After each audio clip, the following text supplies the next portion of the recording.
आपल्या नटखट छोट्या दोस्तांसाठीचा कार्यक्रम बाल जगत.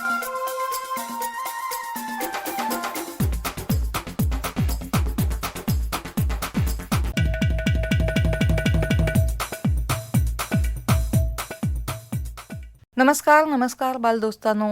ज्या कार्यक्रमाची तुम्ही अतिशय आतुरतेने वाट बघत असता तो कार्यक्रम म्हणजे बाल जगत, अर्थात तुमचा आवडता कार्यक्रम. बालदोस्तांनो, आजच्या आपल्या या कार्यक्रमात सहभागी झाले आहेत नवनिर्माण हायस्कूल रत्नागिरीचे विद्यार्थी. चला तर बघूया आज नवनिर्माणची ही मुलं काय सादर करतायत ते.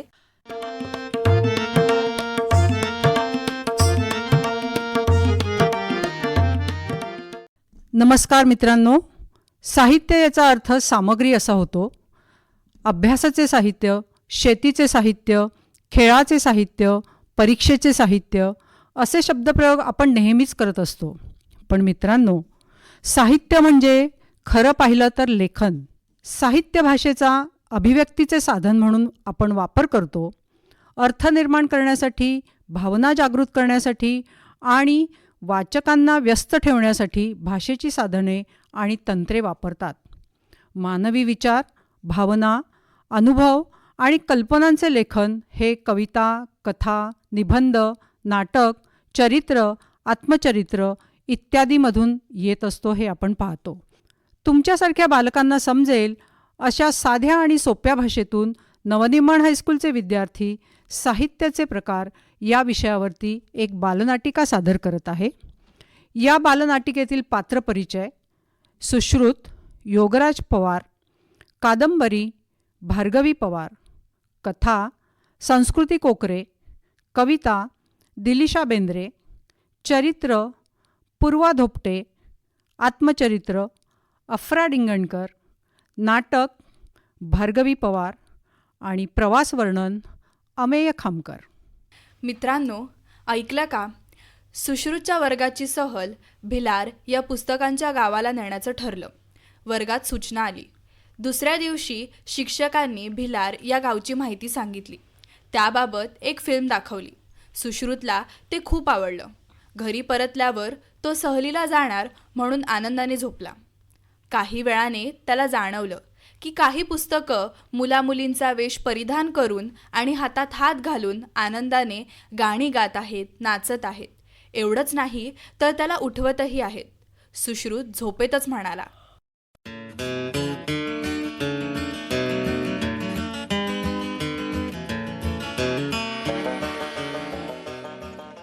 कोण रे तुम्ही? इथे काय करत आहात? मुलामुलींच्या वेशातील पुस्तकं सुश्रुतला म्हणाली, अरे, आम्ही सर्व तुला भेटायला आलो आहोत. आम्हाला तुझ्याशी मैत्री करायची आहे. तुम्ही सगळे कोण आहात? अरे, असं काय घाबरतोस? हे सगळे तर आपलेच मित्र आहेत. माझी ओळख तर तुला लहानपणापासूनच आहे. मी आहे कथा. गोष्ट हे माझंच दुसरं नाव. आपली ओळख कशी काय? अरे, आईच्या आजीच्या तोंडातून इसाप नीती, पंचतंत्र, अकबर बिरबल यांसारख्या गोष्टी ऐकत ऐकत तुम्हाला मला वाचायची सवय लागते ना. हो ताई, मला आठवलं. आजी मला नेहमी ससा, कासव, उंदीर, कोल्हा यांच्या गोष्टी सांगायची. बरं का सुश्रुत, आकर्षक सुरुवात आणि परिणामकारक शेवट ही माझी वैशिष्ट्य. तुझे काही प्रकार असतात का?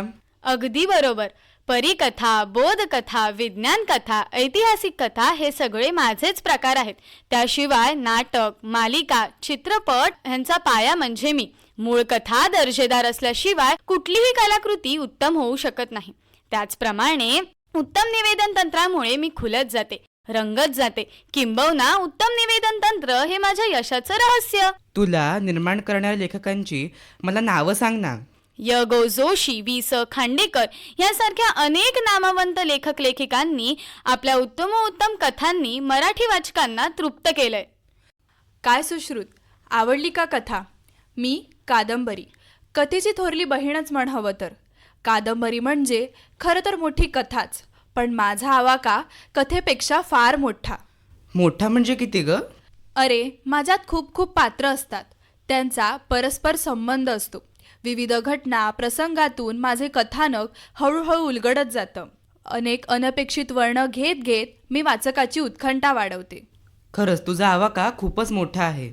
बरं का सुश्रुत, मराठी साहित्य क्षेत्रातील सर्वोच्च मानाचा ज्ञानपीठ पुरस्कार वी.स. खांडेकर यांच्या ययाती या कादंबरीला मिळाला. तेव्हा मराठी माणसाचा ऊर अभिमानानं भरून आला. अरे सुश्रुत, ओळखलंस मला? अरे मी आहे कविता. आपली तर फार पूर्वीपासूनच चांगली ओळख आहे. तुमच्या पाठ्यपुस्तकातल्या सगळ्या कविता तुम्ही त्याला सुरात म्हणायचा. हो ताई, मला आठवतंय. ही आवडते मज मनापासून शाळा आणि श्रावण मासी हर्षमानसी या माझ्या आवडत्या कविता आहेत. छान हं. बरं का सुश्रुत, माझं रूप छोटंसं, आटोपशीर, मोजक्या शब्दात मोठा आशय व्यक्त करणं हे माझं वैशिष्ट्य. यमक, अनुप्रास अशा शब्द अलंकारांनी आणि उपमा, उत्प्रेक्षा व रूपकासारख्या अर्थ अलंकारांनी कवी माझं अंतरंग सजवून मला अधिकच आशयगर्भ करतात. कवितेची शब्दरचना ही अर्थपूर्ण आणि चपखल असते. कल्पनांचा सुंदर आविष्कार हा कवितेतच असतो. हे बरोबर ना? अगदी बरोबर. आणखी काय माहिती आहे सुश्रुत तुला? ताई, मला असं वाटतं संगीतकारांनी स्वरसाज चढवला की तुझं रूपांतर गाण्यात होतं. कारण तुला मी पाठ्यपुस्तकात वाचतो आणि सीडीमधून, चित्रपटांमधून ऐकतो सुद्धा. छान निरीक्षण आहे हं तुझं. बरं, मला सांग, तुमच्या शाळेत मराठी दिन साजरा करतात का? हो, करतात ना. कवितेची शब्दरचना ही अर्थपूर्ण आणि चपखल असते. कल्पनांचा सुंदर आविष्कार हा कवितेतच असतो. हे बरोबर ना? अगदी बरोबर. बरं सुश्रुत, मला सांग, तुला आणखी काय काय माहिती आहे? ताई, मला असं वाटतं संगीतकारांनी तुझ्यावर स्वरसाज चढवला की तुझं रूपांतर गाण्यात होतं. कारण तुला मी सीडींमधून, चित्रपटांमधून ऐकतो सुद्धा. छान निरीक्षण आहे हं तुझं. बरं, मला सांग, तुमच्या शाळेत मराठी दिन साजरा करतात का? हो, करतात ना. अरे वा, तो कोणत्या तारखेला करतात? अगं, 27 फेब्रुवारीला. अगदी बरोबर. तो कोणाचा जन्मदिवस आहे हे तुला माहिती आहे का? नाही ग. नटसम्राट या नाटकाचे लेखक वा शिरवाडकर म्हणजेच कविवर्य कुसुमाग्रज यांचा, त्यांच्या विशाखा या काव्यसंग्रहाला मानाचा ज्ञानपीठ पुरस्कार मिळाला आहे. खरंच? हो, खरंच. कुसुमाग्रजांबरोबरच केशवसूत, बालकवी, इंदिरा संत अशा अनेक कवींनी मला आपल्या प्रतिभेने सजावले आहे. संत काव्यांपासून पंतकाव्य, मध्ययुगीन काव्य, शाहरी काव्य अशी अनेक वळणे घेत मी आजच्या आधुनिक काळात मुक्तछंदाचे रूप धारण केले आहे. अरे सुश्रुत, ओळखलंस का मला? आता दादा कोण बरं? माझ्याकडे बघ, म्हणजे तुला कळेल. अरे, नाटक दादा तू? पात्ररचना, चुरचुरीत संवाद आणि नाट्यमय घटना आणि प्रसंग यामुळे मी मराठी माणसाच्या हृदयात अढळ स्थान प्राप्त करतो. तुला माहीत आहे, माझं रंगमंचावर सादरीकरण होणार आहे याचं भान ठेवूनच नाटककार माझी मांडणी करतो. वाचनीय अन प्रेक्षणीय व्हावं अशी त्याची अपेक्षा असते. कालच मी एक धमाल बालनाट्य बघितलं. त्याचं दिग्दर्शन अतिशय उत्तम होतं असे बाबा म्हणाले. वा, छान. अरे, दिग्दर्शकासाठी मला दिग्दर्शित करणं हा आनंददायी अनुभव असतो. मराठी भाषेत गोविंद बल्लाळ देवल, पु ल देशपांडे अशा दिग्गज लेखकांनी मला समर्थपणे हाताळलं. सुश्रुत, इकडे बघ. कोण बरं बोलावतंय मला? अरे, मी चरित्र. मी एखाद्या थोर व्यक्तिमत्वाच्या व्यक्तीच्या लेखकावर प्रभाव पाडतो आणि त्यातून त्यांच्या आयुष्याची गाथा लिहिण्याची प्रेरणा लेखकाला मिळते. त्यातूनच मी जन्माला येते. मॅडम नेहमी म्हणतात की थोरांची चरित्र सामान्यांना प्रेरणा देतात म्हणून. अगदी बरोबर. कारण मी असतोच मुळी संघर्षमय, कर्तृत्ववान आणि संधीचं सुवर्णसंधीत रूपांतर करणारा. म्हणूनच सामान्य लोकांची मतं माझ्या सहवासात बदलतात. बाबासाहेब पुरंदरे, धनंजय गाडगील अशा अनेक लेखकांनी मला हाताळलं. वा, किती छान. आता ही ताई कोण बरं? मी आत्मचरित्र, चरित्रांच्याच कुटुंबातील एक. चरित्र म्हणजे एखाद्या व्यक्तीच्या आयुष्याचं लेखकाने केलेलं वर्णन, तर मी म्हणजे व्यक्तीने स्वतःच्या जीवनाचं तटस्थपणे केलेलं वर्णन. माझ्या आयुष्यात आलेले विविध टप्प्यांचं, वर्णांचं आणि भल्याभुऱ्या अनुभवांचं कथन मी तटस्थपणे करते. त्यातून मी साकारले जाते. स्वातंत्र्यवीर सावरकर, सुनीता देशपांडे हे माझे गाजलेले लेखक. अरे, सर्वात शेवटी तो दादा कोण उभा आहे? तो माझ्याशी बोलणार नाही का? का नाही बोलणार? जरूर बोलेन. अरे मीच तर तुला घरी बसून दूर दूरच्या गावी देशी पोचवणार ना. म्हणजे? आणि ते कसं काय? माझं ते कार्यच आहे. एखाद्या ठिकाणी प्रवास करून आल्यानंतर प्रवासाची, प्रेक्षणीय ठिकाणांची रोचक, मुद्देसूद आणि जशीच्या तशी माहिती मी वाचकापर्यंत पोचवतो. ही माहिती रटाळ, कंटाळवाणी न होऊन देता मनोवेदक भाषेत मांडणं हे लेखकाचं कसब. लेखक त्या ठिकाणाच्या माहितीबरोबरच स्वतःचे अनुभव, भावना, निसर्ग सौंदर्य, व्यक्तिविशेष यांचीही सुरेख मांडणी करतो. म्हणजे ना तिकीट, ना बस, ना व्हिसा, मी कुठेही जाऊ शकतो, तेही तुझ्या मार्गदर्शनाखाली. अगदी बरोबर. आणि हेच माझं वैशिष्ट्य. म्हणूनच मला पु ल देशपांडे, रमेश मंत्री अशा लेखकांनी आपलंसं करून प्रसिद्ध केलं आहे. वा, किती छान. सर्व ताईदादांनी मला किती छान माहिती सांगितली. मला तुमच्याशी मैत्री करायला खूपच आवडेल. त्यामुळे माझं मनोरंजनही होईल आणि ज्ञानही वाढेल. आणि सगळ्यात महत्वाचं म्हणजे आम्ही तुला कधीच सोडून जाणार नाही. साहित्याचे रंग विविध हे फुलविती साऱ्या रसिक जना. इंद्रधनु ते सप्तरंगी जसे सुशोभित करते गगना. धन्य आमुषी माय मराठी, धन्य साहित्य संपदा. वाचू आनंदे लिहू नेमाने, वाङ्मय रसात न्हाऊ सदा.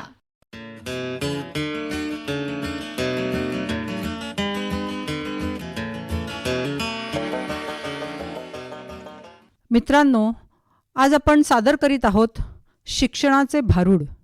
यात सहभागी विद्यार्थी आहे आणि विद्यार्थिनी आहेत पूर्वा धोपटे, श्रावणी, तीर्था, ओम, पेटीवादन खुशियाल गुप्ता. बोला पुंडलिक वरदे, हरी विठ्ठल, श्री ज्ञानदेव तुकाराम, पंढरीनाथ महाराज की जय. संत एकनाथ महाराज की जय. माऊली ज्ञानेश्वर महाराज की जय. नवनिर्माण हायस्कूल की जय.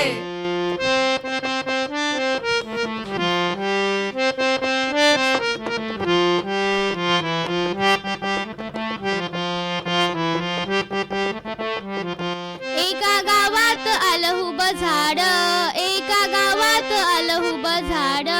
खाली शेंडानी वर आलं बुड, खाली शेंडानी वर आलं बुड. एका गावात आलं उभं झाड, एका गावात आलं उभं झाड.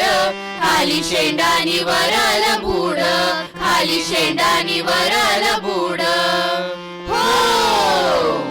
अहो महाराज, तुम्हाला काय वेड लागले? आहो, पण झालं तरी काय? अहो, तुम्ही काय सांगताय या सर्व मुलांना? खाली शेंडा आणि वर भूत? अहो महाराज, तुम्ही हे काय म्हणताय? अहो महाराज, असं कुठे असतं का? अहो, तेच तर सांगायचं या मुलांना. म्हणजे शिक्षणाची गंगा म्हणता आली दारोदारी. स्कूल चले हम. अहो, शिक्षणाची गंगा म्हणता आली दारोदारी. डॉक्टर, इंजिनियर, सीए, पायलट, एकच ध्यास घरोघरी, एकच ध्यास घरोघरी. विचारांच्या मंथन शाळा. अहो, विचारांच्या मंथन शाळा. विचारवंत किती फार, किती फार. पण या नव्या पिढीवर वेस्टर्न कल्चरचा चढलाय फीवर, चढलाय फीवर. अहो साहेब, कम्प्युटर पाहिजे, इंटरनेट पाहिजे, व्हिडिओ गेम्स पाहिजे, पार्टी पाहिजे. अभ्यास नको, नको नको. अहो, या नव्या पिढीला अभ्यास नको, मोबाईल पाहिजे. एक सेल्फी प्लीज. अहो, या नव्या पिढीला अभ्यास नको, मोबाईल पाहिजे. परीक्षा नको, व्हॉट्सअप पाहिजे. आणि चॅटिंग करायला फेसबुक पाहिजे, फेसबुक पाहिजे. वेस्टर्न कल्चरचे वादळ वारे. अहो, वेस्टर्न कल्चरचे वादळ वारे. पण नैतिक मूल्यातल्या कटी पतंग सारे, कटी पतंग सारे. आणि देशाच्या प्रगतीला अडथळा सारे, अडथळा सारे. अहो, नुसतं शिक्षणाचा काय फायदा? कारण इथे मूल्यांचा पत्ताच नाही या देशाला.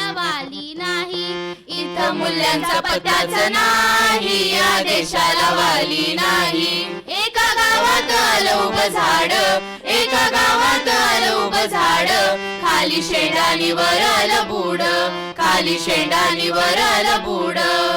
हो, मोबाईल हा आपल्या जीवनातला एक महत्त्वाचा भाग झाला आहे. शिक्षण, संवाद आणि माहिती यासाठी तो खूप उपयुक्त आहे, पण त्याचा अतिवापर केल्यास तो आपल्यासाठी नुकसानाचे कारणही ठरू शकतो. आजच्या या भारुडातून आम्ही हेच सांगण्याचा प्रयत्न केला आहे. मोबाईल आपल्यासाठी आहे, आपण मोबाईलसाठी नाही, हे लक्षात ठेवूया. चला तर मग सजग वापर करूया आणि उज्ज्वल भविष्य घडवूया. मित्रांनो, आज आपण कविता वाचन बालजगत या कार्यक्रमात सादर करीत आहोत. सादरकर्ती तीर्था नाखरेकर. नमस्कार बालदोस्तांनो, मी तीर्था नाखरेकर, नवनिर्माण हायस्कूलची विद्यार्थिनी. आज आपल्यासमोर मला भावलेली कविता सादर करणार आहे आणि तिचे रसग्रहण करणार आहे. बालदोस्तांनो, आपल्याला अनेक प्रकारचे छंद असावेत असे नेहमीच सांगितले जाते. आपण सर्वांनी अभ्यासाबरोबरच स्वतःच्या मनोरंजनासाठी छंद बाळगूया. काहींना वाचनाचा छंद असतो तर काहींना गायनाचा असतो. मला मात्र कविता वाचनाचा छंद आहे. माझे आवडते कवी आरती प्रभू उर्फ चिंतामणी त्र्यंबक खानोलकर हे एक प्रसिद्ध कवी आणि लेखक आहे. त्यांच्या गाजलेल्या अनेक कविता असून एक आवडते गाणे तू तेव्हा तशी, तू तेव्हा अशी, तू बहरांच्या बाहूंची हे गाणे निवडुंग या चित्रपटातील असून त्याला संगीत आणि स्वरसाज चढवला आहे पंडित हृदयनाथ मंगेशकर यांनी. चला तर पाहूया अशीच एक आवडती कविता. नाव आहे या माझ्या अजाण कवितेचा अपमान का करता. यात कवीचे सांगणे आहे की समोरच्याला समजून घ्यायचे असेल तर खूप मेहनत करावी लागते. मुक्त छंदातील ही कविता आहे. चला तर आपण सर्व ऐकूया. या माझ्या अजाण कवितेचा अपमान का करता हो बाबांनू का. या माझ्या अजाण कवितेचा अपमान का करता हो बाबांनू का. प्रेम हवंय का ह्या कवितेचं, प्रेम हवंय का ह्या कवितेचं. मग ते असं मागून मिळणार आहे का तुम्हाला. खूप काही द्यावं लागेल त्यासाठी. काय काय द्याल. आत्म्याची बाग फुलवता येईल का तुम्हाला. पण त्यासाठी तुम्हाला तुमचाच आत्मा तुमच्याच तळहातावर स्वातीच्या थेंबासारखा द्यावा लागेल. पण त्यासाठी तुम्हाला तुमचेच हात चांदण्यांहून अधिक पारदर्शक करावे लागतील. कराल. मित्रांनो, येथे कवीला सुचवायचे आहेत की समोरच्याच्या भावना समजून घ्यायच्या असतील तर स्वतःला खूप मेहनत घ्यावी लागते. पण त्यासाठी तुमचे हात पारदर्शक करावे लागतील. या माझ्या अजाण कवितेपासून मीही तिच्याजवळ असून फार दूर असतो. भीत भीत स्पर्श करतो तेव्हा कुठे तिचे डोळे पाणवल्यासारखे चमकतात. येथे कवीला स्वतःच्या मनातील समोरच्याबद्दल असणारे प्रेम शब्दातून व्यक्त करायचे आहेत. ढळून जातात मनातील रानचिमणे विभ्रम, मग ती एका पोक्त कलेने प्रौढ होते. या कवितेच्या मुलायम केसांवरून सरकून जातात श्यामघनातील मंद संधी प्रकाश. वाटतं की ती आत्ताच्या आत्ता उभीच्या उभी निष्ठून जाणार आहे. मित्रांनो, ह्या ओळीतून कवीला मनातील प्रेमाच्या भावना व्यक्त होताना जाणवतं. पण त्याचबरोबर त्यांना अशी भीती वाटते की रानपाखरांप्रमाणे ते भावना विरून जातील की काय. पण त्याचबरोबरच लगेच होणाऱ्या या निष्ठून जाणाऱ्या विचारांबरोबर वर पांघरून घालतात. या माझ्या अजाण कवितेच्या वाटेला जाऊ नका. या माझ्या अजाण कवितेच्या वाटेला जाऊ नका, कारण ती ज्या ज्या वाटा चालत आहेत त्या आहेत तिच्या स्वतःच्या नागमोडीत स्वभावातून स्फुरलेल्या. या माझ्या अजाण कवितेच्या वाटेला जाऊ नका, मोडून पडाल. वरील ओळीतून कवींच्या स्वभावाची वैशिष्ट्य दिसून येतात. भावनांच्या वाटा ह्या वेगवेगळ्या प्रकारच्या असतात. कधी त्या आठवणी सांगणाऱ्या असतात, कधी त्या सरळ असतात, तर कधी नागमोडी स्वभावाचे असतात. तिच्या नावाचा जप करायचा असेल तर तुम्हाला तुमच्या कण्याच्या मणक्याचे रुद्राक्षमणी होऊन जपमाळ करावी लागेल. श्वासहीन श्वासांचा करावा लागेल कमंडळू. पसरावे लागतील संज्ञेचे व्याघ्रचर्म. पसरावे लागतील संज्ञेचे व्याघ्रचर्म. आहे तयारी. मित्रांनो, येथे कवीला सुचवायचे आहे की ईश्वर प्राप्तीसाठी ज्याप्रमाणे ईश्वराचा धावा जपमाळीच्या माध्यमातून करावा लागतो, त्याचप्रमाणे तुला प्राप्त करण्यासाठी माझ्या मण्याचे रुद्राक्षमणी होऊन जपमाळ करावी लागेल. पसरावे लागतील संज्ञेचे व्याघ्र चर्म. आहे तयारी? जा, आपल्या वाटा हुडकीत आल्या वाटेने जा. तिला पाहायचे डोळे प्रथम मिळवा, मगच पहा तिच्याकडे डोके वर करून. कारण ती जे जे भोगते त्यातल्या ते मात्र ही वेदना तुम्हाला सोसायचे नाहीत. मी स्वतः पाहतोय, स्वतःच्या कवितेला पेटलेल्या दिव्याप्रमाणे दूर ठेव. येथे आरतीप्रभू म्हणतायत, ज्यांना कोणाला अशा सुंदर कविता समजून घ्यायच्या असतील त्यांना फार मेहनत घ्यावी लागते. त्यातील पारदर्शी व हळवं मन कुठून तरी आणावं लागेल. कविता वाचायचे आणि समजून घेण्यासाठी डोळे कुठून तरी आणावे लागतील आणि मग कुठेतरी त्यात लपलेल्या भावना वाचकांना कळतील. तर अशी ही कविता मला प्रचंड आवडली. तुम्ही देखील ही कविता नक्कीच वाचा. धन्यवाद. मित्रांनो, आज आपण बालजगत या कार्यक्रमात एका विद्यार्थिनीने दुसऱ्या विद्यार्थिनीची घेतलेली मुलाखत ऐकूया. सादर करती आहे संस्कृती कोकरे आणि भार्गवी पवार. आठवणीत राहतो तो लहानपणाचा खेळ, मातीतील सुगंध आणि सवंगड्यांचा मेळ. मैदानात रंगलाय खेळ मनाचा, उत्साह दाटलाय अंगात जिंकण्याचा, उत्साह दाटलाय अंगात जिंकण्याचा. नमस्कार नमस्कार नमस्कार. मी संस्कृती श्रुती शांताराम कोकरे, नवनिर्माण हायस्कूलमधून इयत्ता 9वीची विद्यार्थिनी. मित्र हो, आपण सर्वांनाच खेळ खेळायला फार आवडतात, बरोबर ना? बघा ना, कुणी मैदानी खेळ खेळतं तर कुणी बैठी खेळ खेळतं. आपल्याकडे क्रिकेट मोठ्या प्रमाणावर खेळतात. कबड्डी, खो खो, व्हॉलीबॉल, फुटबॉल असे खूप सारे मैदानाचे खेळ खेळतात. तर काही लोक टेबल टेनिस खेळतात, बुद्धिबळ खेळतात, कॅरम खेळतात. असे प्रत्येकाच्या आवडीचे वेगवेगळे खेळ असतात. त्याचप्रमाणे शालेय वयात खेळ हे शिक्षणाइतकेच महत्त्वाचे आहेत.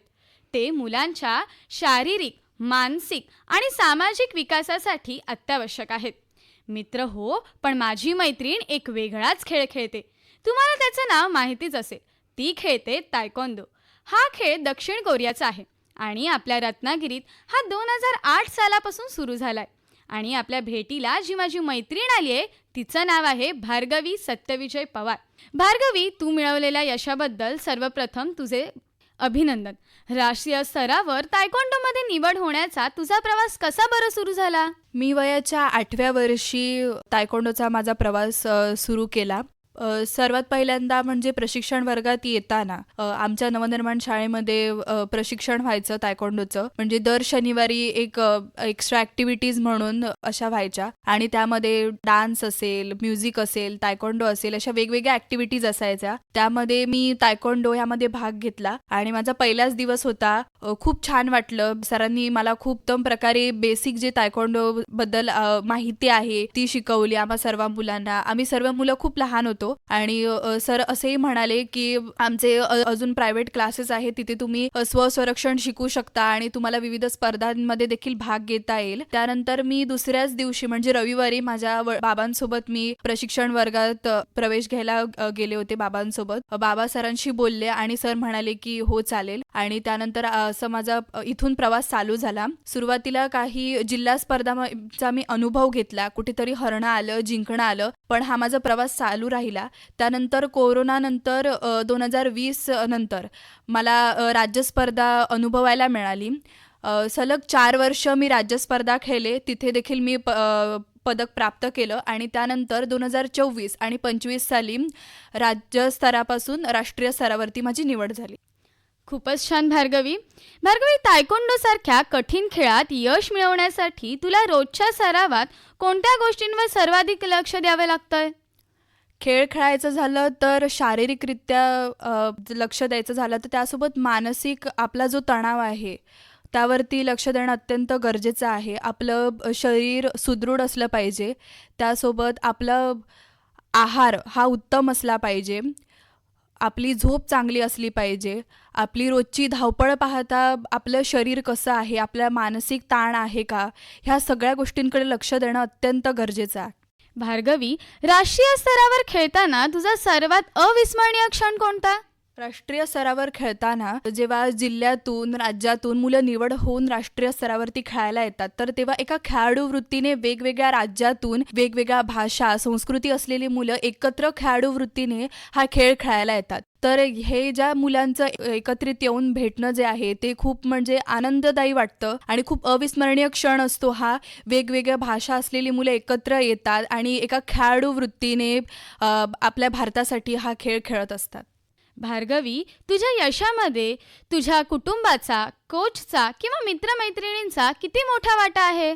आज माझं इथपर्यंत जे यश आहे त्यासाठी माझ्या आईवडिलांनी मला खूप पाठिंबा दिला आहे, खूप प्रोत्साहन केलं आहे. मुलगी आहे म्हणून असं करू नकोस, आता ही स्पर्धा येते जाऊ नकोस, मुलींनी घरीच राहावं, असलं काहीही माझ्या आईवडिलांनी कधी म्हणाले नाही. असे माझे आईवडील, त्यांनी नेहमी मला प्रोत्साहन दिलं आणि त्यासोबत त्यांच्या पाठिंबामुळे आज मी इथे राष्ट्रीय स्तरापर्यंत खेळत आहे. त्यासोबत माझे प्रशिक्षक आणि माझ्या प्रशिक्षिका श्री राम कर्रा सर आणि सौ शशिरेखा कर्रा मॅडम यांच्यामुळे आज मी या स्तरावरती खेळते आहे. त्यांनी खूप लहानपणापासूनच मला स्वतःच्या मुलीप्रमाणे प्रत्येक गोष्ट शिकवली आहे. ह्या खेळाची मला माहिती सांगितली, हा खेळ कसा आहे, हा खेळ कसा खेळावा. त्यासोबत त्यांनी उत्तम संस्कार दिले. त्यामुळे माझं सर्व कुटुंब, माझे प्रशिक्षक आणि माझ्या मित्रमैत्रिणींच्या पाठिंब्यामुळे आज मी इथपर्यंत आहे. शेवटी तुझ्या यशाचा हा टप्पा गाठल्यावर तुला काय वाटतंय आणि भविष्यात तू स्वतःला कुठे पाहतेस आणि तू तुझ्या छोट्या भाऊ बहिणींना काय संदेश देशील? आज इथपर्यंत मेहनत करून मी जे यश प्राप्त केलं आहे त्याबद्दल मला खूप अभिमान वाटतो आणि खूप आनंदही होतो.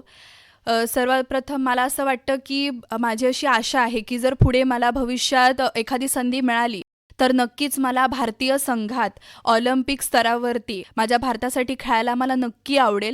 माझ्या कुटुंबासाठी, माझ्या प्रशिक्षकांसाठी आणि माझ्या भारत देशासाठी मला ऑलिम्पिक स्तरावरती सुवर्णपदक प्राप्त करण्याचा मी नक्की प्रयत्न करीन. आणि त्यासोबत माझ्या बालमित्रांना एक असा संदेश आहे, तुम्हाला जो सुद्धा खेळ आवडतो तो तुम्ही नक्की जोपासा. तुम्हाला तुमच्या आयुष्यात अनेक अडचणी येतील, त्यावर मात करून कधी हार मानू नका. जिद्दीने तुमचा खेळ खेळा. आणि सगळ्यात महत्त्वाचं म्हणजे महिलांसाठी एक सूचना द्यायची झाली तर असा हा तायक्वांडो हा जो खेळ आहे तो हा एक मार्शल आर्टचा भाग आहे. त्यामध्ये स्वसंरक्षण हे येतच. त्यामुळे प्रत्येक महिलेला आजकालच्या जीवनात स्वसंरक्षण स्वतःचं करता येणं अत्यंत गरजेचं आहे. त्यामुळे ते नक्कीच शिकावं. खूपच छान भार्गवी, तुला माझ्याकडून आणि आमच्या शाळेकडून तुझ्या पुढील प्रवासासाठी खूप खूप शुभेच्छा. धन्यवाद. धन्यवाद. विद्यार्थी मित्रांनो, आज नवनिर्माण हायस्कूलच्या विद्यार्थ्यांनी सादर केलेली एक छोटीशी नाटिका, साहित्याचे प्रकार, त्यानंतर भारूड, एक मुलाखत आणि कविता तुम्हाला कशी वाटली नक्कीच कळवा. धन्यवाद.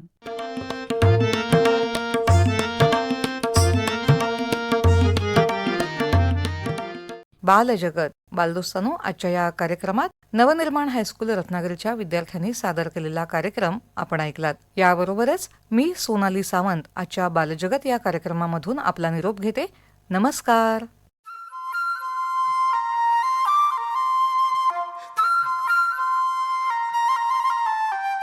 आपल्या नटखट छोट्या दोस्तांसाठीचा कार्यक्रम बालजगत.